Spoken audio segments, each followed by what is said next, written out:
இந்த மாயை அப்படிங்கிற வார்த்தை அப்படி கேட்கும் போது நமக்கு எல்லாருக்கும் ஏதோ ஒரு பொய்யான விஷயம் அப்படின்னு நினைப்போம். நிஜத்துல அப்படி கிடையாது. இது எப்படி புரிஞ்சுக்கிறது? மாயைனா என்ன? மனம் மாயை. சில பேர் உலகமே மாயை அப்படின்னு சொல்லுவாங்க. ஆனா மாயைனா என்ன? அதுக்கு பத்ரிஜி சார் ரொம்ப அழகா ஒண்ணு சொன்னார். இங்க நடக்கிற நிகழ்ச்சிகள், சம்பவங்கள் எல்லாமே பொய் கிடையாது. நம்ம பொய்ன்னு நினைச்சுக்க கூடாது. இங்க நடக்கிறதெல்லாம் நிஜம்தான். நிகழ்வுகள் நிஜம்தான். ஆனா அது காரணம் தெரியல நமக்கு. அது ஏன் நடக்குது? அந்த காரணம் தான் நமக்கு மாயை. நம்ம ஒரு காரணத்தை அதுக்கு கற்பிச்சுக்கிறோம். ஓ, இதனாலதான் இது நடந்திருக்கு அப்படின்னு நினைக்கிறது மட்டும்தான் உண்மையிலேயே மாயை. இது எப்படி எடுத்துக்கலாம் அப்படின்னா, ஒரு மந்திரவாதி வச்சுக்கோங்களேன். ஒரு மந்திரவாதி ஒரு ஷோ நடத்துறாங்க. அந்த இடத்துல பாத்தீங்கன்னா ஒரு பொருளை வச்சிருப்பாங்க. அதுல இருந்து உள்ள இருந்து ஒரு பூக்களை எடுப்பாங்க. அந்த தொப்பியும் நிஜம்தான், அந்த பூக்களும் நிஜம்தான். ஆனா அது எப்படி வந்ததுன்னு நமக்கு தெரியல பாருங்க. அந்த இடத்துலதான் நம்ம மனம் மாயையில சிக்குது. இப்ப நம்ம வாழ்க்கையில நடக்கிற எல்லா நிகழ்வுமே கூட நிகழ்வுகள் நிஜமா தான் இருந்தாலுமே அது ஏன் நடக்குது, அதற்குரிய காரணம் என்ன, அந்த இதுதான் நம்ம மாயையில சிக்கிறோம். நம்ம ஒரு இது நம்ம கற்பிச்சுக்க கூடாது. இததான் முதல்ல நம்ம மனம் என்னும் மாயையில புரிஞ்சுக்க வேண்டியது. சரி, அப்ப முதல்ல மனம்னா என்ன, எப்ப மனம் உருவாகுது அப்படிங்கிறது தெரிஞ்சாதான். நம்ம நிறைய பேர் தியானத்துல சொல்லுவாங்க, மனமற்ற நிலைக்கு போகணும், அப்பதான் நமக்கு தியானம் கை கூடும் சொல்றாங்க. ஆனா மனம்னு என்னன்னு தெரிஞ்சாதானே நமக்கு அந்த மனமற்ற நிலைக்கு போறதுக்கு ஒரு வாய்ப்பா இருக்கும் இல்லையா? இப்ப மனம்னா நமக்கு சின்ன குழந்தைங்களுக்கு மனம் உருவாகாது. அப்ப மனம் நம்ம கூட பிறந்தது இல்ல. இறக்கும் போதும் மனசுல நம்ம சில பூர்வ ஜென்ம வாசனைகளை வேணா எடுத்துட்டு போலாமே தவிர மனதை முழுதா எடுத்துட்டு போக முடியாது. உடலையும் நம்ம விட்டுட்டு தான் போறோம், மனதையும் விட்டுட்டு தான் போறோம், அறிவையும் விட்டுட்டு தான் போறோம். அதுல இருக்கிற அந்த அனுபவங்களையும் ஆன்மா மட்டும்தான் போகுது இல்லைங்களா? அப்ப அந்த மனம்ன்றது என்ன, அது எப்படி உருவாகுதுன்னு தெரிஞ்சா அந்த மனதை கையாளுறதுக்கு கொஞ்சம் எளிதா இருக்கும் அப்படின்னு எனக்கு தோணுது. மனம்னா என்ன? நம்ம நினைக்கிற எல்லா எண்ணங்களுமே மனம்தான். மனம்னு பாத்தீங்கன்னா இப்போ இந்த கம்ப்யூட்டர்ல எடுத்துக்கிட்டா நம்ம நம்ம கண்ட்ரோல்ல தான் இருக்கும். நம்ம இன்ஸ்ட்ரக்ஷன் கொடுக்க அது நிறைய தகவலை வச்சிருக்கோம். கம்ப்யூட்டர்ன்றது நிறைய தகவலை வச்சிருக்கோம். அந்த மாதிரி மனத்திலயும் நிறைய தகவல் இருக்கும். ஆனா எது சரி எது சரியில்லைன்னு அதுக்கு சொல்ல தெரியாது. தகவல்களை நிறைய வச்சிருக்கோம், இல்லைன்னு சொல்ல முடியாது. ஆனா ஒரு நிகழ்கணத்துல பிரசன்ட் மூமெண்ட்ல என்ன செய்யணும் அப்படிங்கிறதுக்கு அதுக்கு கிளாரிட்டி கிடையாது. அதனாலதான் மனதுல ஏங்குறவங்க எல்லாம், அதாவது மனது மட்டுமே வச்சு ஏங்குறவங்க பாத்தீங்கன்னா ரொம்ப உணர்வு பூர்வமா இருப்பாங்க. எமோஷனல் அதிகமா இருக்கும். கோபம், பயம், பொறாமை, இந்த எமோஷன்ஸ் எல்லாம் நிறைய அந்த மனதோட இயங்குறவங்களுக்கு இருக்கும். ஏன்னா அது ஒரு குழப்பமான மனநிலையை தான் உருவாக்கும். சரியான ஒரு தீர்வை நமக்கு கொடுக்காது இந்த மனதுல இயங்கிட்டு இருந்தா. அப்ப அந்த மனது என்ன பண்ணுமா, தன்னை நிலைநிறுத்திக்க. ஏன்னா மனதுன்னு ஒரு இதுவா எடுத்துக்கிட்டோம், ஒரு ஐடென்டிட்டின்னு பார்த்துப்போமே, அது தன்னை காப்பாத்திக்க எப்பவுமே திட்டமிடுதல்ல இறங்கிடும். திட்டமிடுதல்னா என்ன? கடந்து போன விஷயத்தையும் இனிமே வரப்போற விஷயத்தையுமே அது கான்சென்ட்ரேட் பண்ணும். ஏன்னா அது பிரசன்ட்ல என்ன பண்ணணும்னு மனதுக்கு தெரியாது. அப்ப என்ன செய்யும், அது அந்த திட்டமிடுதல்லயே இறங்கிட்டு இருக்கும்.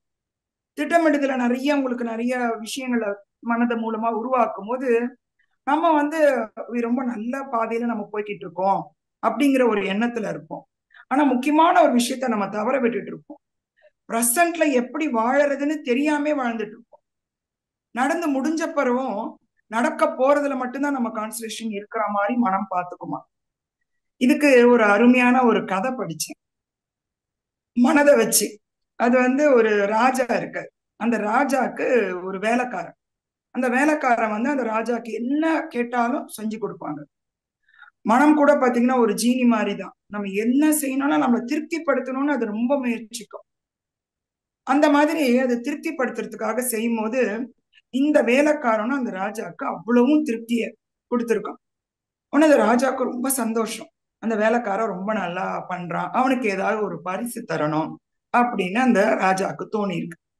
நீ ஏதாவது பரிசு கேளுன்னு சொல்லியிருக்க. அவன் எதுவுமே வேண்டாம் அப்படின்னு சொல்லியிருக்கான். இல்ல இல்ல, உனக்கு ஏதாவது நான் பரிசு தரணும்னு நினைக்கிறேன், நீ ஒரு பரிசு கேளு அப்படின்னு சொல்லியிருக்க. சரி, இன்னும் ஒரு வார்த்தை கேட்டிருக்கான். என்ன கேட்டிருக்கான் தெரியுமா? நான் ஒரு நாள் ராஜாவா இருக்கணும் அப்படின்னு கேட்டு. சரி, நீ ஒரு நாள் ராஜாவா இருக்கணும்னு நினைக்கிற, நீ ஒரு நாள் ராஜாவா இருக்கு. ஆனா அதை சொல்லும் போது அவருக்கு ஒரு அதிர்ச்சி ஆகுது. ஏன்னா அவர் நினைக்கல, இத அவன் கேட்பான்னு அவர் எதிர்பார்க்கவே இல்லை. இருந்தாலும் சரி, ஒத்துக்கிட்டாச்சு, வாக்கு கொடுத்தாச்சு. சரின்னு ஒரு நாள் ராஜாவாக்கிட்டு அவன் போட்ட முதல் ஆர்டர் என்ன தெரியுமா? அந்த ராஜாவா ஆன பிறகு இந்த பழைய ராஜாவை வேலைக்காரனா ஆக்கிட்டாரு. ஆக்கிட்டு அடுத்த கட்டளை என்னன்னா, அவனை மரண தண்டனை கொடுங்கன்ட்டு. இப்ப அவரு வேலைக்காரனா இருக்காரு, ராஜாவோட பதவி இவர்கிட்ட இருக்கு. ஒன்னும் பண்ண முடியாம நிஜமாவே அவருக்கு மரண தண்டனை கொடுத்தாங்களாம். இப்ப அவன் பர்மனன்ட் ராஜாவாயிட்டான். நம்ம மனமும் நம்ம கிட்ட பர்மனன்ட் ராஜாவாக நிறைய ட்ரை பண்ணும். முதல்ல இருக்கும்போது நமக்கு ஒரு வேலைக்கார மாதிரி நமக்கு திருப்திப்படுத்துறதுக்கான வேலைகள் எல்லாம் செய்யும். கொஞ்சம் கொஞ்சமா நம்ம குழப்பமான மனநிலையிலே இருந்துட்டு ஒரு கிளாரிட்டி இல்ல, முடிவெடுக்க தெரியல, அதையே நம்ம சார்ந்து இருக்க ஆரம்பிக்கிறோம்னா அது நமக்கு ராஜாவா ஆயிடும். அந்த மாதிரி ஒரு மனநிலையில தான் நம்ம பெரும்பாலும் மெடிடேஷனுக்கு வரோம். அதனாலதான் மெடிடேஷனுக்கு வரும்போது நிறைய பேர் சொல்லுவாங்க, எனக்கு தாட்ஸ் ரொம்ப வருதுங்க, அதை கண்ட்ரோலே பண்ண முடியல. ஏன்னா அது அந்த அளவுக்கு உள்ள தன்னோட ஆதிக்கத்தை பெருக்கிடுது. அந்த மாதிரி இருக்கும். ஆனா உண்மையில பாத்தீங்கன்னா மனம் நம்மளை திருப்திப்படுத்தவும் முயற்சி பண்ணும். சில பேர் ரொம்ப பசி, கிடைக்கல சாப்பாடு, தூங்கிடுறாங்கன்னு வச்சுக்கோங்க. கனவுல கூட அவங்கள திருப்திப்படுத்த பார்க்கும். ஒரு பெரிய ஃபீஸ்டுக்கு போற மாதிரியும், அங்க போய் நிறைய காய்கறிகள்லாம் இருக்கா மாதிரியும், அதெல்லாம் அவங்க சாப்பிட்டு அப்படியே மனம் நிறைஞ்சு இருக்கா மாதிரி ஒரு ஃபீலிங்க கனவுல கூட கொடுக்கும். அந்த மாதிரி நம்மளை திருப்திப்படுத்துறதுக்கு முயற்சி பண்ணாலுமே மெதுவா அந்த குழப்ப மனநிலையே கடைசி வரைக்கும் நமக்கு இருந்ததுன்னா அதுதான் அப்ப அங்க ராஜாவா இருக்குன்னு அர்த்தம். அப்ப எப்ப அந்த குழப்பத்துல இருந்து நம்ம வெளியே வர்றது அப்படின்னு யோசித்தோம்னா, நிறைய பேர் நம்ம நினைப்போம் நல்ல எண்ணங்கள் கரெக்டு, கெட்ட எண்ணங்கள் தான் இருக்கக்கூடாது அப்படிங்கிற ஒரு தாட்டும் நமக்கு இருக்கும். ஆனா புத்தர் தம்மபதத்துல சொல்றாரு, உங்களுக்கு எண்ணங்கள் அந்த நினைவுகள்ங்கிறதே குப்பைதான், அது நல்லதா கெட்டதான்றதே கிடையாது அப்படிங்கிறது. நீங்க நல்லதுனாலும் அது குப்பைதான், கெட்டதுனாலும் அது குப்பைதான். ஒரு வித்தியாசமா இருக்கு இல்லையா? எப்படிரா, நல்ல எண்ணங்கள் நல்லது தானே, அது எப்படி குப்பையாகும் அப்படின்னு கேட்டா, ஒரு நல்ல எண்ணம்னா நம்ம என்ன நினைக்கிறோம்? நம்ம ஒருத்தருக்கு நல்லது பண்றோம். அப்படி அந்த எண்ணங்களை நம்ம சமந்துகிட்டே இருந்தாதான் அது நினைவுகளா மாறும். அந்த எண்ணங்கள் தோன்றும் போது எண்ணங்களா இருக்கு, அதை உள்ளேயே நம்ம சமந்துட்டு இருந்தோம்னா அது நினைவுகளா மாறும். அந்த நினைவுகளா மாறும்போது நமக்குள்ள என்ன தோணும்? நான் இவனுக்கு நல்லது பண்ணியிருக்கேன். நம்மள அறியாமையே நம்ம கிராட்டிடியூட் எதிர்பார்ப்போம், ஒரு அப்ரிசியேஷன் எதிர்பார்ப்போம். அந்த இடத்துல எக்ஸ்பெக்டேஷன் வந்துடுது. அது கிடைக்கலன்னா ஏமாற்றமும் கூட வரும். அதுக்கப்புறம் இவங்களுக்கு செஞ்சோம், கொஞ்சம் கூட நன்றி இல்லையேன்ற ஒரு கோபமும் வர ஆரம்பிக்கும். இதத்தான் புத்தர் சொல்றாரு, நீ நல்ல எண்ணங்கள்னு நினைச்சு அந்த நினைவுகளை சுமந்தாலும் அது கூடயே நிறைய விஷயங்கள் வர ஆரம்பிக்கும். மிகப்பெரிய ஞானிகள்லாம் நிறைய நல்ல விஷயம் பண்ணுவாங்க, அதை நான் பண்ணன்ற உணர்வு கூட இல்லாம பண்ணுவாங்க. ஏன்னா அவங்க அந்த தளத்துலதான் இயங்குவாங்க. அதனாலதான் அவங்க ஞானிகளா இருக்காங்க. இப்ப கெட்டது பண்றவங்களும் அப்படிதான். கெட்ட எண்ணங்களை செய்யும் போதே நமக்கு தாக்கம் வந்துடுது. மேலும் நம்ம அதை சுமக்கும் போது, ஒருத்தர் மேல கோபம் வருது, நம்ம அந்த கோபத்தை நமக்குள்ள சுமந்தோம்னா அவங்களுக்கு எந்த பாதிப்பும் இல்லை. அந்த எண்ணங்கள்னால நம்ம மனசுதான் விஷக்காடா மாறுது. நம்ம மனசுலதான் அமைதியின்மை வருது. நம்ம உண்மையிலே ஒருத்தர் தப்பே பண்ணிட்டாங்க, பண்ணிக்க முடியாத குற்றமாவே இருக்கட்டும், அப்படி ஒரு தப்பே பண்ணியிருந்தாலும் அதை நம்ம நினைச்சோம்னா தண்டனை அவங்களுக்கு இல்லை. அதனாலதான் தியானத்துல அடிக்கடி சொல்லுவாங்க, உங்களோட செல்ஃப் ரியலைசேஷன், செல்ஃப் அந்த முன்னேற்றம், சுய முன்னேற்றம் தான் ரொம்ப ரொம்ப முக்கியம். செல்ஃப் லவ் ரொம்ப முக்கியம். அடுத்தவங்களை பத்தி முதல்ல யோசிக்கிறத நிப்பாட்டுங்கன்னு. ஏன்னா அது ரொம்ப முக்கியம் நமக்கு. அது இருந்தா மட்டும்தான் நம்மள நம்ம உயர்த்திக்க முடியும். அப்ப அந்த ஞானிகள் மாதிரி நல்ல எண்ணங்களா இருந்தாலும் தீய எண்ணங்களா இருந்தாலும் அதை நினைவுகளா சுமக்க முடியாத ஒரு நிலைக்கு நம்ம வருவோம். அப்படி வரும்போது மட்டும்தான் மனம் வந்து அங்க வெற்றிடமாகக்கூடிய வாய்ப்பு இருக்கு. இல்லைன்னா ஒவ்வொரு தடவை தியானத்துல உட்காடுறோம், மனம் வந்து அப்படியே எண்ணங்கள் குறையுது, நல்லா ஃபீல் பண்றேன், பிரபஞ்ச சக்தி வருது, ரொம்ப நல்லா இருக்கு. ஆனா மறுநாள் உட்காரும் போது திருப்பியும் எண்ணங்களோட குவியல் சேரதான் செய்யும். ஏன்னா ஒரு நாளைக்கு 50,000 60,000 எண்ணங்கள் தோன்றிக்கிட்டு தான் இருக்கு. இந்த எண்ணங்களை எப்படி அப்ப பண்றது? இது என்ன ஒரே இதுவா இருக்கு, நமக்கு வந்து இப்ப இருக்கவும் கூடாதுன்றீங்க, அந்த எண்ணங்களே வராம எப்படி இருக்கும் அப்படின்னா, அத வெறும் மேகமா மாத்திரமா, அத கருமேகமா மாத்திரமான்றதுலதான் நம்மளோட உண்மையான சூட்சுமம் இருக்கு. நிறைய மேகங்கள் வானத்துல வந்துட்டே போயிடலாம், அதனால யாருக்கும் எந்த பாதிப்பும் இருக்காது. ஆனா அது ஒரு கருமேகமா ஆச்சுன்னா அது ஒரு விளைவை கொடுத்துட்டு தான் போகும். அப்ப அதுக்கு ஒரு சின்ன கதை பார்த்துக்கலாமே. 2 ஓநாய் வளர்த்தாராம் ஒருத்தர். அதுல ஒரு ஓநாய்க்கு அதிகமான உணவை கொடுத்துக்கிட்டே இருந்துட்டு ஒரு ஓநாய்க்கு உணவே கொடுக்கல. என்ன நடந்திருக்கும்? எந்த ஓநாய்க்கு உணவை கொடுக்கிறோமோ அந்த ஓநாய் நல்லா வளர்ந்துருக்கும் இல்லைங்களா? மற்ற ஓநாய் அப்படியே சுருங்கி வாடி போய் தன் உயிரை கூட இழந்துடலாம். இப்ப அந்த எண்ணங்களுக்கும் நம்ம கொடுக்கக்கூடிய வலிமை தான் அதுக்கு வந்து அந்த கொழுத்த ஓநாயா மாற்றுது. அந்த விளைவுகளை கொடுக்கக்கூடிய நினைவுகளா அது மாற்று. எல்லாருக்குமே வரும் மேகங்கள் மாறி, எண்ணங்கள் வரதான் செய்யும். அதுக்கு கூடுதல் கவனம் கொடுக்காம இத நான் தான் செஞ்சேன், இது அவங்க எனக்கு செஞ்சாங்க, 2 வார்த்தை நம்ம அடிக்கடி யூஸ் பண்ணுவோம். நான் செஞ்சேன், எனக்கு நடந்தது. இந்த இடத்துலதான் அங்க ரமண மகர்ஷி சொல்ற மாதிரி நான் அப்படிங்கிறது எவ்வளவு பெரிய ஒரு மாற்றத்தை நமக்குள்ள ஏற்படுத்துது. இந்த நான், எனக்கு, எனது, இந்த 2 விஷயம் இருந்துகிட்டே இருந்தா நமக்கு அதுல இருந்து விடுபட முடியாது. முக்கியமா எண்ணங்கள்ல இருந்து. எண்ணங்கள் அறிவாகும் போது அது ஒரு அனுபவ அறிவாகும், அது மிக நல்ல விஷயம். அது ஒரு அடுத்த படின்னு எடுத்துக்கலாம். ஆனா அந்த அடுத்த படிக்கு போகும்போது கூட அந்த அறிவும் கூட அடுத்த ஈகோக்கு போகும். மனதுக்காது ஈகோ இருக்காது. மனம் வந்து எப்படி செயல்படும்னா உணர்வுகள் மூலமா செயல்படும், அதிகமான எமோஷன்ஸ் அப்படி செயல்படும். ஆனா அறிவுன்னு போகும்போது எனக்கு தெரியுது, அந்த அனுபவம் எனக்கு கிடைச்சிருக்கு, சில பேருக்கு எனக்கு மட்டும்தான் கிடைச்சிருக்கு அப்படிங்கிற எண்ணம் கூட அது வந்து ஒரு ஈகோவை உண்டு பண்ணும். அப்ப அந்த நான் வந்து அங்க ரொம்ப ஸ்ட்ராங் ஆக ஆரம்பிச்சோம். மனதுல இருக்கிறத விட அறிவுக்கு போகும்போது இன்னும் ஸ்ட்ராங் ஆகுது. நம்ம மனமற்ற நிலைக்கு போயிடலாம். ஆனா அதுக்கப்புறம் வர்ற அறிவு இருக்கு பாருங்க, கடைசியில அந்த அறிவையும் கைவிடணும்ன்ற. எப்படிங்க? அனுபவத்தை கூட நம்ம கைவிடணுமா? அறிவை கூட கைவிடணுமா? அப்ப ஞானம் எப்படி? நம்ம உடல் அளவுல இயங்கும் போது வெறும் பாடி கான்சியஸ்னஸ்ல இருக்கும். 2வது மனதுன்றது வெறும் எண்ணங்கள் நினைவுகள்ல இருக்கும். அறிவின் போது மனதின் போது இன்ஃபர்மேஷன் கூட எடுத்துக்கலாம், நிறைய தகவல்கள்.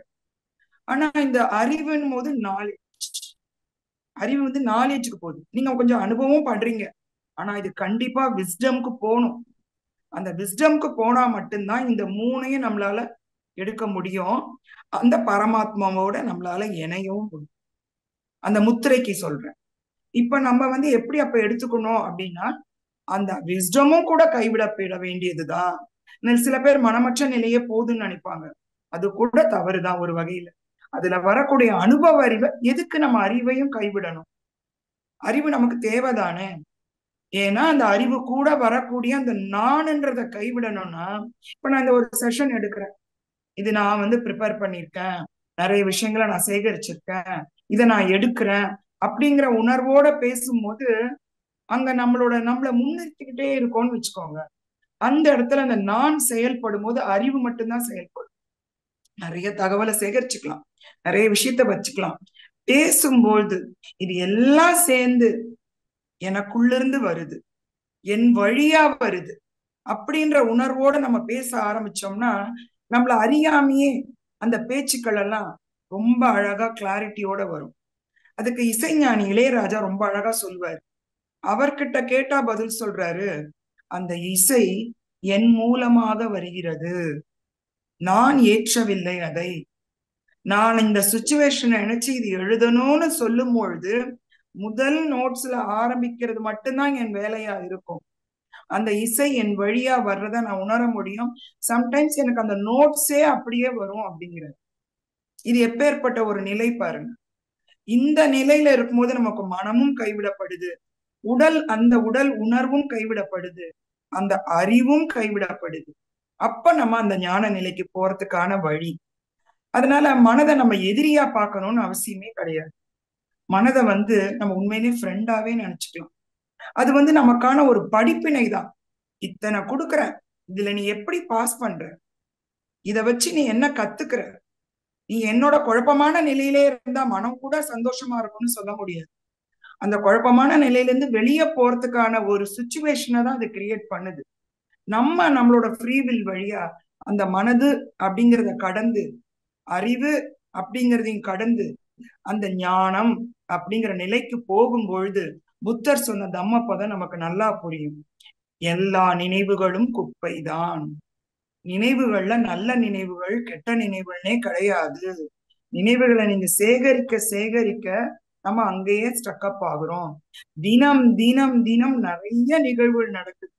அந்தந்த நிகழ்வுகளை அப்பப்ப என்ஜாய் பண்ணிட்டு அப்படியே அதை கடந்து போனீங்கன்னா அருமையான வாழ்க்கை உங்களுக்கு கிடைக்கும். இதற்கு கடைசியா ஒரு கதை சொல்லணும்னு நினைக்கிறேன். எப்படி அப்படின்னா, கடவுள் ஒருத்தர் ஒரு டோஷன் அப்படின்னு ஒரு ஜென் துறவி இருந்தார். அந்த துறவிக்கு நினைவுகளே கிடையாதாம், அதாவது எண்ணங்களே கிடையாதாம். அந்த அறிவும் கடந்த நிலை. இப்படி போறவங்களுக்கு உருவம் கூட கடந்துருவாங்க. இப்ப நம்ம வள்ளலார கூட கேள்விப்பட்டிருப்போம், அவரோட நிழல் கீழேயே விழாது. அவர் நிழல் விழற அளவுக்கு ஒரு பருப்பொருளா இல்லை. இப்ப ஷேடோ யாருக்கு விழும்? ஒரு ஷேடோன்றது யாருக்கு விழும்? அப்படியே நின்னா ஷேடோ விழும். அதாவது ஒரு திடப்பொருள் சாலிடா இருந்தாதான் ஷேடோ விழும். இந்த நிலையை கடந்தவங்களுக்கு ஷேடோ விழாது. ஏன்னா அவங்க சாலிடா கூட இல்லை. ஏன்னா அவங்க எந்த ஒரு ஃப்ரீக்குவன்சியாலும் உருவாக்கப்படாத நிலைக்கு போவாங்க. அதனாலதான் நம்ம சொல்றோம், ஹாஸ்டல் மாஸ்டர்ஸ் எல்லாம் வராங்க அப்படின்னா அவங்க அந்த சாலிடான உருவம் அவங்களுக்கு தேவை இல்லை. அந்த மாதிரி வள்ளலார் இருக்கிற மாதிரி டோஷன் அப்படின்னு ஒரு துறவி இருந்தாராம். அந்த துறவிய செக் பண்ணணும்னு கடவுளுக்கு ஒரு வேடிக்கையான ஒரு நினைவு வந்துடும். ஏன்னா அவர் வர்றது போறதே தெரியாது, உருவமற்ற நிலையில இருக்காரு. ஆனா அவர் துறவி நிலையில தான் இருக்காரு. அவர் எப்படி அந்த உருவத்தை கொண்டு வருது அப்படின்னு கடவுள் யோசித்தாராம். இந்த ஜென் துறவிகளுக்கு ஒரு பொருளை வேஸ்ட் பண்றதுன்றது கொஞ்சம் கூட பிடிக்காத விஷயம். அவங்க இதுல எதுவுமே என்ன சொல்லுவாங்க, கீழே போட மாட்டாங்க. எல்லாம் இந்த நம்ம இவரு செய்வார் இல்லையா, ஒரு சோறு பருக்க இருந்தா கூட அதை எடுத்து கழுவி சாப்பிடுவாங்க அப்படின்னு திருவள்ளுவரை பத்தி கேள்விப்பட்டிருப்போம். சாப்பிடும் போது பக்கத்துல ஒரு கிண்ணம் வச்சிருப்பாரு, ஊசியில ஒவ்வொரு பருக்கையும் எடுத்துட்டு கீழே விழுந்த பருக்கையை அலசி சாப்பிட்டுருவாராம். கீழே ஒரு பருக்க கூட கீழே போடுறதுக்கு சம்மதிக்க மாட்டாராம். எறும்புக்கு போடுறதா நம்ம தனியா போடலாம், நம்ம சிந்தி செதறி ஒரு பொருளை வேஸ்ட் பண்ணக்கூடாது அப்படின்னு அந்த காலத்துல ஞானிகள் சொன்ன மாதிரி இந்த ஜென் துறவிகள் எல்லாருமே எதையுமே வேஸ்ட் பண்ண மாட்டாங்க. உடனே கடவுள் ஒரு விளையாட்டு விளையாடி இருக்காரு. கடவுள் தான் அழகிலா விளையாட்டு விளையாடுவாரு இல்லையா. அந்த ஜென் துறவி போற வழியில கொஞ்சம் கோதுமையை செதறிட்டாராம். அந்த கோதுமையை செதறினோடனே இவர் வந்திருக்காரு டோஷன் அந்த பக்கமா. வந்திருக்கும் போது பார்த்தா, என்னடா இங்க பாரு யாரோ வேஸ்ட் பண்ணி இந்த பயிரை போட்டுட்டாங்க அப்படின்னு ஒரு எண்ணம் வந்தப்ப அவர் உருவம் வந்துருச்சான். அப்ப பாருங்க, ஒரு எண்ணம் கூட நம்மள உருவத்தை கூட கொண்டு வர முடியுமா? அந்த உருவமற்ற நிலைக்கு போனவங்க கூட அந்த எண்ணத்தை அவங்க தவிர்க்கிறாங்க. அந்த எண்ணத்தை அவங்க சுமக்கிறதே கிடையாது அப்படிங்கிறதுக்கு எனக்கு ரொம்ப அது ஒரு வேடிக்கையான கதையா இருந்தா கூட அதுல ஒரு நல்ல ஆழ்ந்த அர்த்தம் இருக்கு. அப்ப நம்மள உடலாலும் மனதாலும் அறிவாலும் எங்கேயோ ஒரு இடத்துல முன்னிறுத்த பார்த்துக்கிட்டே இருக்கும். எனக்கு இவ்வளவு தெரியும், நான் இவ்வளவு புக்கு படிச்சிருக்கேன், நான் இதெல்லாம் செஞ்சிருக்கேன், இத்தனை வருஷம் பண்ணியிருக்கேன், நான் இந்த குரூப்ல போய் சேர்ந்திருக்கேன், எனக்கு இந்த யோகம் எல்லாம் தெரியும், எல்லாம் கத்துக்க வேண்டிய படிகள். ஆனா கடைசியில போகும்பொழுது அந்த வெறுமையில மட்டும்தான் அந்த இறைத்தன்மையை நம்மளால உணர முடியும். ஏன்னா இறைத்தன்மைன்றது அத்தனையும் அறிஞ்சது, ஆனா ஒன்னையும் வெளிப்படுத்துறது இல்லை. நம்மளும் அனைத்தையும் அறிந்தாலும் அதை வெளிப்படுத்தாத அந்த இறைத்தன்மைக்கு போனால் மட்டுமே அந்த வெறுமையில இருக்க அந்த இறைத்தன்மை நம்மளால புரிஞ்சு கொள்ள முடியும். அப்ப இனிமே நம்ம தியானத்துல உட்கார்ந்து மனதுல எண்ணங்கள் வந்தா அதை எதிரியா பார்க்காம அந்த எண்ணங்கள் போகிறதுக்கான வழியை கொடுத்துட்டு மீண்டும் மீண்டும் எண்ணங்கள் உருவாகாம இருக்கிறதுக்கு என்ன வழின்னு யோசித்து அந்தந்த பிரசன்ட் மூமெண்ட்ல அந்தந்த செயலை செஞ்சுட்டு அதனோட பாடங்களை மட்டும் கத்துக்கலாம், சாரத்தை எடுத்துக்கலாம். ஆனா விஷயங்களும் மனிதர்களும் அந்த பேச்சுக்களும் அந்த நிகழ்வுகளை அப்படியே நம்ம மனசுல சுமக்க கூடாது. அப்ப நம்மளும் அந்த ஒளி ரூபத்துக்கு போக முடியும். அவங்களும் மனுஷனா இருந்து சாதிச்சவங்க தான், நம்மளாலையும் அதை சாதிக்க முடியும். இதுதான் எனக்கு மனம் என்னும் மாயை அப்படிங்கிறதுல தோன்றின கருத்துக்கள். இதை உங்களோட பகிர்ந்து கொள்ள வாய்ப்பளி சேனலுக்கு என்னுடைய நன்றி மாஸ்டர்.